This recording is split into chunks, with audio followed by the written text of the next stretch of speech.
Bom dia, meus amigos. Que dia lindo, né? Que dia especial. Que dia maravilhoso para falar com o Criador dos céus e da terra. Vocês lembram do comentário que eu fiz sobre a história de Jó? A história de Jó é um retrato impressionante da demonstração da fidelidade a Deus. Jó perdeu tudo, mas a lição hoje, quinta-feira, dia 22 de janeiro, restauração final. Rapaz, a lição ela tá tão top, mas tão top, que era interessante se eu conseguisse ler tudo para você compreender que lindo que é estudar a lição da escola sabatina. A Bíblia faz questão de registrar os mínimos detalhes, tudo o que Jó possuía, antes e depois da sua aprovação.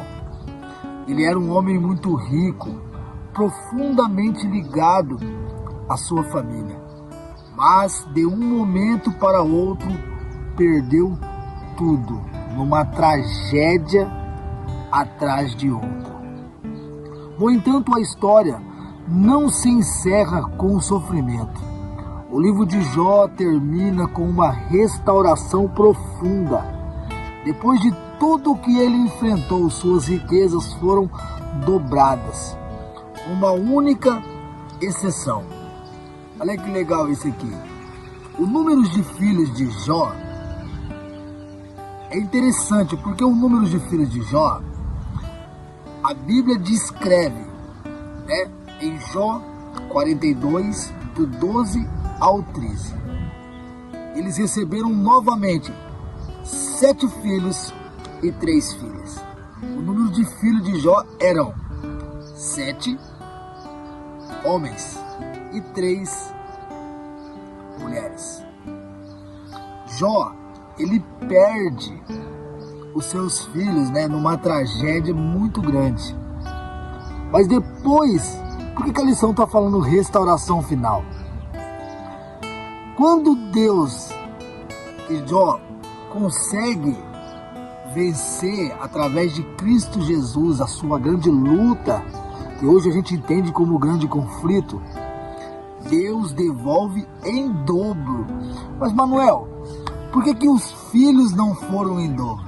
Aqui que está o detalhe.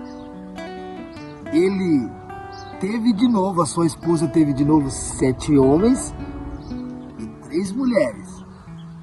Eu fico vendo a volta de Jesus. Na volta de Jesus, Jó terá quantos filhos agora? Se eram 7 homens e eles descansaram, depois vieram mais 7, aí já são 14. E 3 mulheres, e depois mais 3. Que top! Então, nesse quesito também os seus filhos serão dobrados na eternidade. Muito legal. A tragédia de Jó aponta para algo ainda maior, uma restauração que ultrapassa esta vida. Aqueles que perderam na terra, lhes será plenamente devolvido no céu. Esta é a promessa bíblica. O Senhor não apenas cura nossas feridas, mas também supera tudo o que poderíamos esperar. Olha, uma passagem que Jesus ele comenta assim, ó: aquele que perder a sua vida por causa de mim, ganhá-la. Aqui que tá. Por exemplo, se você quer viver uma vida terrestre, uma vida com tanta luxúria, com tantas coisas, e acreditando que você não precisa estudar a palavra de Deus, você não precisa fazer a vontade de Deus. Então, meu irmão, com todo respeito, quem sou eu para dizer isso para você? Mas a palavra de Deus diz assim: aquele que perder a sua vida terrestre, ganhar a vida eterna. Mas aquele que quiser viver a vida terrestre, que é uma vidinha medíocre, de no máximo 100 anos, no máximo, E depois dos 80, 70 é só fadiga e cansaço. Durante o sofrimento de Jó, expressou o desejo de que a história fosse lembrada. Sabe que Jó, ele pediu a oração dele que, se a minha história fosse contada. Ei, que top, velho! No século 21, nos nossos dias, nós estamos contando a história de Jó.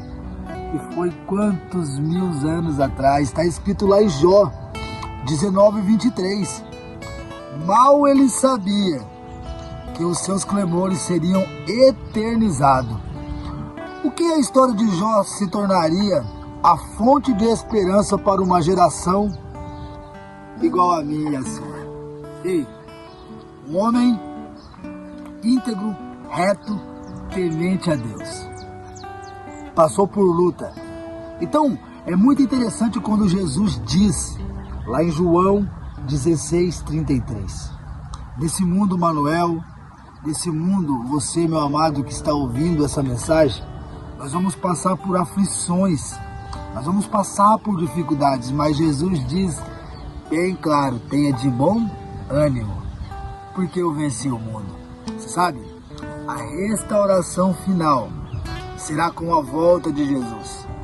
E olha, tudo aquilo que você abriu mão aqui na terra será restaurado pelo próprio Criador dos céus e da terra. E assim eu finalizo, meus amados. Hashtag que Jesus Cristo, Ele está voltando. Tenha um ótimo dia.